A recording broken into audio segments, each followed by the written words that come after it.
Cuff அப்படின்றது Appar respiratory lower respiratory. அப்போ lower ரெஸ்பிரேட்டரிக்கு இருந்து பிறகு அதோட எல்லை தான் வந்து அப்பர் ரெஸ்பிரேட்டரியாக இருக்கும். அதுக்கப்புறம் ட்ரெக்கியாலேருந்து நம்மளோட ஆல்வியோல வரைக்கும் லோவர் ரெஸ்பிரேட்டரி. டீலேருந்து டிபி டெர்மினல் ப்ரோக்யூல் வந்து கண்டக்டிங் பாத்வே. இது ஃபுல்லாகவே மேலே இருக்கும் கண்டக்டிங் பாத்வே. அதுக்கப்புறம் ஏர்வே பாத்வே அப்படின்றது வந்து respiratory bronchiole, alveolar duct, alveolar sac. இது கஃப் வந்து மக்கி வந்து primitive reflex is a part of body's immune system against foreign ingredients. So ரிஃப்ளெக்ஸ்னா ரிசெப்டர்ஸ் இருக்கும். ஸோ அப்போ தான் first chapter Harrison receptor. So அதனால ஹாரிசன் ரிசெப்டர்ஸ் வந்து நம்ம வந்து வைட்டஸ் வந்து டிஆர்பிடி வந்து இருக்கும் இல்லையா. அப்போ டெம்பரேச்சர், ரெஸ்பிரேட்டரி ரேட், பல்ஸ் அந்த மாதிரி அண்ட் T2X3 ரிசெப்டர்ஸ். இது வந்து வேகமாக போய்ட்டு டாக்டர்ஸ் கிட்ட போயிட்டு அதுக்கப்புறம் 9 10 ஃபெனிக் வந்து கான்டாக்ட் பண்ணுறது. அதனால எக்ஸ்பிரேஷன் வந்து பயங்கரமாக இருக்குது. எக்ஸஸ் எக்ஸ்பிரேஷன் ஆகுது. ஓகேவா. ஸோ காது ஏற்பட்டு போடும்போது அர்னால்ஸ் வந்து ஈசோஃபேகஸில் ஏற்பட்டு வந்து கஃப் வந்து பிகாஸ் அங்கே வந்து ரிசெப்டர்ஸ் இருக்குது. So acute subacute chronic. அக்யூட்னா வந்து ஸோ டைரியா ரெடினா 4 months க்ரோனிக். அதே மாதிரி கஃப்லசீனா வந்து 3 to 8 more than 8. ஓகேவா. Acute subacute Kronig. So infectious நான் இன்ஃபெக்ஷஸ்னா வந்து நம்மளோட இது வைரல் பாக்டீரியா வைரல் தான் மோஸ்ட்லி இருக்கும். அதுக்கு ஆன்டிபயோட்டிக்ஸ் வந்து பாக்டீரியா வந்து நிமோனியா இந்த 3 months சால்வ் ஆகிடும். அதுக்கப்புறம் நான் இன்ஃபெக்ஷஸ் அப்படின்றது வந்து இந்த ஒரு வைரஸ் வந்து 2 பேஜ் இருக்கும். அப்போ வந்து க்ரானிக் பேக்ரவுண்ட் அக்யூட் வந்து ஆஸ்துமால வந்து அக்யூட் எக்ஸாஜரேஷன் இருக்குது. சப் அக்யூட்ல வந்து 3 to 8 போஸ்ட் டெஸ்ட் இருக்குது. இந்த ரிசெப்டர்ஸ் வந்து அதிகமாக வந்து நம்ம இந்த கண்ட்ரில் வந்து டிவி வந்து 3 weeks சொன்னாலே, ஆனால் கைட்லைன்ஸ் வந்து 2 weeks மேலே கஃப் இருந்தாலே இந்த டிவின்னு சொல்கிறாங்க. சப் அக்யூட் கஃப்க்கு டிவி சொல்லிட்டோம் 2 weeks மேலே. இப்போ க்ரோனிக் கஃப் பார்க்கலாம். அந்த அக்யூட் சப் அக்யூட் இருக்கிறது வந்து க்ரோனிக் வருது. ஸோ க்ரோனிக் கஃப் அப்படின்றது வந்து 3 to 8 weeks lung chest x-ray வந்து பண்ணி பார்க்கணும். இதை வச்சு 3 வந்து டிவைட் பண்ண செஸ்ட் எக்ஸ்ரே வந்து அப்பாயின்மெண்ட் இருக்குன்னா நிமோனிட்டிஸ் எதனால வருது? ஹெச்ஐவி வந்து நிமோசிஸ்டிஸ் ஜீரோவை அந்த ஆர்கனிசம்ல நிமோனியா காஸ் பண்ணும். அதனால் வந்து டிபி வந்து வருது. ஓகேவா. அதுக்கப்புறம் நம்மளோட ப்ளூரலில் வந்து இஷ்யூ ப்ளூரைட்டிஸ் இருக்கலாம். அதுக்கப்புறம் வந்து ஒழுங்காக பார்த்துக்கோ. அதுக்கப்புறம் நியூமோகோனியோசிஸ், இன்டர்ஸ்டிஷியல் லங் டிசீஸ் இருக்கலாம். சிஓபிடியில் வந்து டயஃப்ரம் வந்து ஃப்ளாட் ஆகும் பிகாஸ் லங் வந்து எக்ஸ்பென்ஷன் ஆகும். அதுக்கப்புறம் இன்டர்கோஸ்டல் வந்து பெருசாகும். இந்த பெருசாகிறது வந்து லங் வந்து டியூபுலராக வந்து மாற்றுது. ஓகே. அதுக்கப்புறம் செஸ்ட் எக்ஸ்ரே நார்மலில் வந்து ஆஸ்தமேட்டிக், தேர்ட் பார்ட் வந்து நான் ஆஸ்தமேட்டிக் யூசோஃபிலிக்கு வருது. நான் ஆஸ்தமேட்டிக் யூசோஃபிலிக் ப்ராங்கைட்டிஸ். ஆஸ்தமாவில் வந்து ப்ராங்கோ கன்ஸ்ட்ரக்ஷன் வீஸ் இருக்கும். இதில் வந்து வீஸ் இருக்காது. செகண்ட் அப்படின்றது யூஎஸ்ஏஎஸ் அப்பர் ஏர்வே கஃப் சிண்ட்ரோம் அப்படின்னு சொல்லுவாங்க. Actually sinusitis. அதனால வந்து அது வந்து பின்னாடி போயிட்டு போஸ்ட் நேசல் போயிட்டு அது போய் இரிட்டேட் வந்து அப்புறம் கீழே வரது வந்து கீ ப்ரோட்டான் கம்பெனிக்கு ப்ரோகைனடிக். ஆக்சுவலி இங்கே வந்து லாரிக்ஸில் வந்து ஜே வந்து லாரிக்ஸில் வந்து கஃப் ரிஃப்ளெக்ஸ் வந்து காஸ் பண்ணுது. ஓகே. ஸோ ப்ரொடக்டிவ் நான் ப்ரொடக்டிவ் கஃப்னா கப்பு நினச்சிக்கணும். கப்புக்கு ப்ரொடக்டிவ் நான் ப்ரொடக்டிவ். ஸோ இப்போ ப்ரொடக்டிவ் அப்படின்னு பார்க்கும்போது அக்யூட் இன்ஃபெக்ஷன்ஸ் வந்துச்சு நிமோனியாவாக இருக்கட்டும், அதாவது வைரல் யூஆர்டி அது ரெண்டுமே ப்ரொடக்டிவாக இருக்குது. ஓகே. இது வந்து ரவுண்ட் அப் பண்ணு. அப்போ வந்து ஆக்சஸ் ஃபார்ம் ஆகிடும். பிலேருந்து நம்ம வந்து ப்ராங்கைட்டிஸ் எடுத்துக்கலாம், ப்ராங்கியாக்டாசிஸ் எடுத்துக்கலாம். இது மூணுமே வந்து ரொம்ப அதிகமாக ப்ரொடியூஸ் பண்ணது. அது QPS சீஸ் அளவுக்கு இருக்கும். ஸ்கேண்டி கம்மியாக இருக்குது. மேலே இருக்குது. ரெண்டுமே வந்து ஸ்கேண்டியாக வந்து ப்ரொடியூஸ் பண்ணுது. நிமோனியா வைரஸ் மேலே வந்து பார்த்தா நான் வந்து வரைஞ்சி வச்சுக்கோ. ஸோ நாளில் வந்து இன்டெஸ்டைன் போட்டுருக்காங்க. அப்படின்னா மூஞ்சி பார்த்தா வந்து ரொம்ப ரியாக்டிவாக இருக்கும். அப்போ reactive airway disease. So impaired அப்படின்னா வந்து எப்பவுமே நம்ம பேரில் வந்து ஏதோ தப்பாக இருக்குது. அப்போ இங்கே வந்து வீக் இன்எஃபிஷியன்ட் கஃப் ரிஃப்ளெக்ஸ் இது வந்து சிவியர் இன்ஃபெக்ஷன்ஸ்க்கு வந்து லீட் பண்ணும். ஸோ இப்போ வந்து இம்பேர்னா மசலோட ப்ராப்ளம் ரீசன்ஸ் வந்து மசல் ரிலேட்டட் வீக்னஸ் இருக்கும். ஜிபிஎஸ் பொட்டாசியம் கம்மியாக இருக்குது, லாக்டேஸ் கம்மியாக இருக்கணும். அதுக்கப்புறம் வந்து செஸ்ட்டில் பெயின், அப்டாமினில் பெயின் இருக்குன்னு வச்சுக்கோ. அதுக்கப்புறம் செஸ்ட்டில் வந்து ஐஃபோசிஸ் இருக்குன்னா அங்கே வந்து இம்பேர்ட் கஃப் இருக்கும். ஒழுங்காக வந்து அரேஞ்ச்மெண்ட் இருக்காது. அதுக்கப்புறம் வந்து அப்பர் ஏர்வே டிசீஸ் அதாவது க்ளாட்டிக்ஸில் வந்து க்ளாட்டிக்ஸ் வந்து ஒழுங்காக க்ளோஸ் ஆகாது. அதனால இம்பேர்ட் கஃப் இருக்கும். ஸோ இம்பேர்ட் கஃப்ல வந்து நமக்கு வந்து ஹெல்ப் பண்ணணும். அப்போ என்ன எக்ஸ்பெக்டட் கஃப் வந்து எக்ஸ்பெக்டேஷன்ஸ் அப்படின்னு சொல்லுவோம். அப்போ எக்ஸ்பெக்டட் மிக்வாலிட்டி வந்து கொடுக்கணும். எப்போ வந்து நம்ம வந்து ஸோ இது வந்து கஃப். அப்போ வால்யூம் வந்து பார்த்தாச்சு எவ்வளோ வால்யூம் கிளாஸ் அளவுக்கு இருக்கான்னு. அதுக்கப்புறம் நம்ம வந்து வாமிட்டிங் மாதிரி கலர் வந்து ரெஸ்டினா வந்து ஸ்ட்ரெப்டோகாக்கஸ், கிரீன் வந்து சூடோமோனாஸ், ரெட் கரண்ட் வந்து எப்சியல் நிமோனியா, ஜிஆர்டி ஆஸ்தமா அப்படின்னு பார்க்கும்போது இதெல்லாம் வந்து கஃப் வந்து ஹெல்ப்ஃபுல்லாக இல்லை. பனிகுலர் ஸ்ட்ராப்டஸ் சாலிடேஸ் ட்ராக்டர் வந்து நார் வச்சு கட்டி விடணும். அப்போ வந்து நார் அப்படின்றது கொடின ஃபூலோட கொடினு அதில் மார்ஃபின்.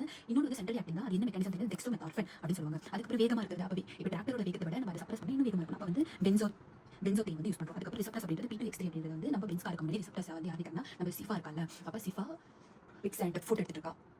ஸோ இது வந்து ரிசல்ட் பண்ணிருக்காங்க. 60 days வந்து வீக்ஸில் கவுண்ட் ஆகுது. அக்யூட் பல்மனரி எடிமா அப்படின்றது டீம் ப்ரொடியூஸ் பண்ணுறது. இது வந்து சிம்டம்ஸ். அப்போ இது ஒரு subjective feeling of subjective feeling அப்படின்னு சொல்லுவாங்க. டெஃபினிஷன் வந்து பார்த்துக்கோ. சிஓபிடி ஸ்மோக் பண்ணிட்டு இருந்தால் வந்து அவனுக்கு வந்து சிஓபிடி ஆகும். அப்போ டிஸ்னியாக தான் வந்து என்ன சொல்லுதுன்னா சாவான் எவ்வளோ சிவியராக வந்து அஃபெக்ட் ஆகும் அதை பேஸ் பண்ணி கிரியேட் பண்ணாங்க. ஃபஸ்ட்டு வந்து ஃபீலிங் வந்துச்சு சாவான இல்லையா சிவியராக பண்ணியிருந்தாங்க. ஓகே. Breathing discomfort. அப்போ subjective feeling of breathing discomfort. ஓகேவா. ஸோ டிஸ்னி அப்படின்றது வந்து ஹேர் ஹங்கர் இருக்கலாம். அதான் வந்து ஸ்டார்டிங் பாயிண்ட். இல்லைனா வந்து அவங்க செஸ்ட் வந்து ஸ்டிஃபாக இருக்குது. அப்போ ஹேர் ஹங்கர் ஆயிருக்குன்னா ஆக்சிஜன் கம்மி, கார்பன் டை ஆக்சைடு அதிகம், pH டிக்ரீஸ் ஆகுது. அப்போ தான் வந்து ஹேர் ஹங்கர் இருக்குன்னு அர்த்தம். அப்போ அது நம்மளோட ஆர்ச் ஆஃப் அயோர்டா கெரோட்டின் பாடியில் இருக்கிற ரிசெப்டர்ஸ் விடலால நியூக்ளியஸ் ரெஸ்பான்ஸ் ஆக்டிவேட் பண்ணிட்டு அது வந்து ரெஸ்பிரேட்டரி டெப்த் இன்க்ரீஸ் பண்ணுது. அதே மாதிரி ஸ்டிஃப்னஸ் அது வந்து நம்மளோட செஸ்ட் வால் வந்து ரொம்ப ஸ்டிஃபாக இருக்குது அப்படின்னாலும் அதுதான் ஆக்சுவலி நம்மளோட மெட்டபாலிக் ரிசெப்டர்ஸ் இருக்குது. அதுக்கு ஆக்சிஜன் தேவை. அது வந்து மசில் ஒர்க் ஆகுது. அது வந்து ஒர்க் ஆகுதுன்னா வந்து அது வந்து ஆக்சிஜன் கம்மியாச்சுன்னா வந்து அது நியூக்ளியஸ் ரெஸ்பான்ஸ் அப்போ ரெஸ்பிரேட்டரி டெப்த் இது வந்து subjective feeling of breathing discomfort.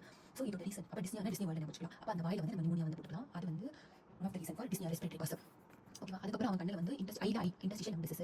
அப்போ இன்டர்ஸ்டிஷியல் என்னன்னா நம்மளோட டெர்மினல் அதாவது அசை இருக்கு respiratory bronchial, respiratory alveolar duct அது ப்ளஸ் அதோட கனெக்டிங் இன்டர்ஸ்டிஷியல். ஓகேவா. அதுக்கப்புறம் வந்து நம்மளோட டிவிஷன்லேயே வந்து ஆஸ்தமா சிஓபிடி வந்து ஒன்றா வரும் இல்லையா. ஸோ இதெல்லாமே நம்மளோட டிஸ்னியோட காசஸ் ரெஸ்பிரேட்டரி. அது கார்டியக் காசஸ் அப்படின்னா வந்து ஹார்ட் டிஸ்னியா வந்து ஒரு கேஜ் போட்டுக்கணும். அப்போ வந்து இதோட ஃபெயிலியர் அதுக்கப்புறம் வந்து இதோட ரீகர்ஜிடேஷன் அதாவது லங்கு போன ரீகர்ஜிடேஷன் வந்து மைட்ரோஸ்டினோசிஸ், யார்டிக் ஸ்டினோசிஸ் இல்லை யார்டிக் ரீகர்ஜிடேஷன். அப்போ ரீகர்ஜிடேஷன் 2 ஸ்டினோசிஸ் எல்லாம் 4 கண்டிஷன் வருது. ப்ளஸ் ஹார்ட் ஃபெயிலியர், டாம்போனியேட் எஃப்யூஷனுக்கு பெரிகார்டியல் எஃப்யூஷன் டாம்போனியேட் எஃப்யூஷன் கம்மியாக டாம்போன் ரொம்ப அதிகமாக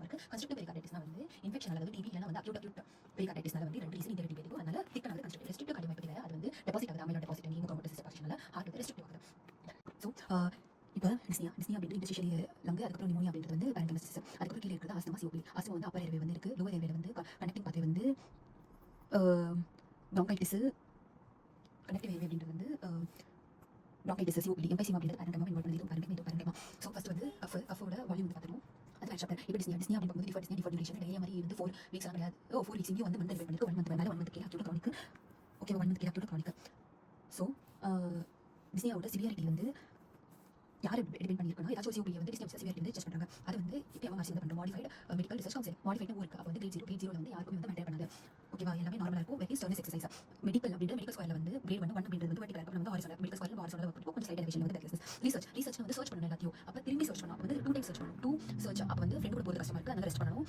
ஆனால் ஃபிளாட் சர்ஃபேஸ் கவுன்சில் அப்படி செஞ்சு 100 மீட்டர் போகிறதுக்கு வந்து கஷ்டமாக இருக்குது. 3 ஆச்சு. அதுக்கப்புறம் வந்து 4 அப்படின்னு போகும்போது 4 அப்படின்றது 4 கட்டி வச்சு வீட்டில் வந்து தயாரிச்சு வீட்டு இருப்பாங்க. வீட்டு வெளியே பார்த்து பண்ணுறது சேஞ்சிங் ட்ரெஸ்ல கூட வந்து கஷ்டமாக இருக்கும். ஸோ இப்போ இந்த பிரெத்லெஸ்னஸ் வந்து சிஓபிடி அப்ளை ஆகுது. அக்ரவேட்டிவ் அண்ட் ரிலீவிங் ஃபேக்டர்ஸ் பார்க்கும்போது அக்ரவேட்டிங் இந்த எக்ஸசைஸ் 0 எக்ஸசைஸ் இருக்கு. எக்ஸசைஸ் ரிலீவிங் அப்படின்றது வந்து நம்மளோட ரெஸ்ட். ஸோ அக்ரவேட்டிங் அப்படின்றது வந்து எக்ஸசைஸ் வந்து அக்ரவேட்டிங். அதுக்கப்புறம் அக்ரிகல்ச்சர் வந்து பண்ணிட்டு பிறகு நம்ம எக்ஸசைஸ் பண்ணிட்டு ரெஸ்ட் எடுப்போம். அப்போ வந்து ஆர்த்தோபியா பிஎன்டி இமிடியட்லி ஆகுது. பிகாஸ் வீனஸ் புல்லிங்கால் ஆகுது. அப்போ இங்கே பாரு வீனஸ் புல்லிங்கால் ஆகுது.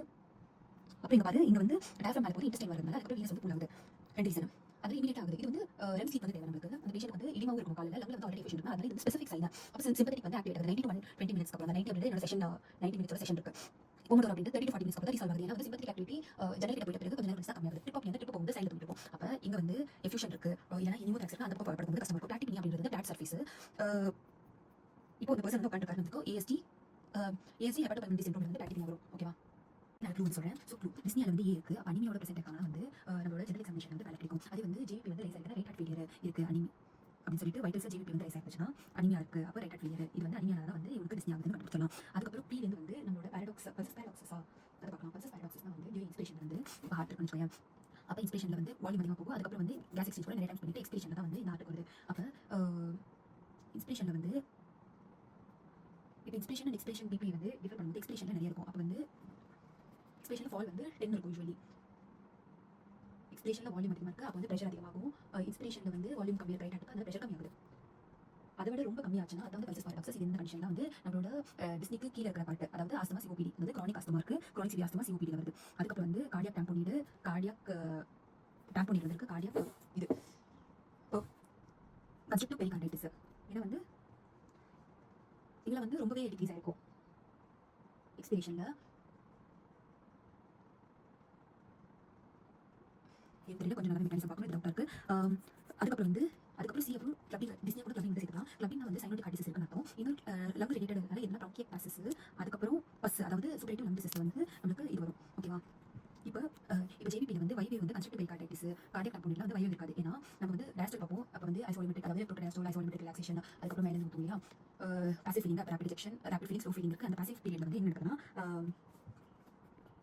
பாசிவ் ஃபீலிங்ல வந்து என்ன நடக்குதுன்னா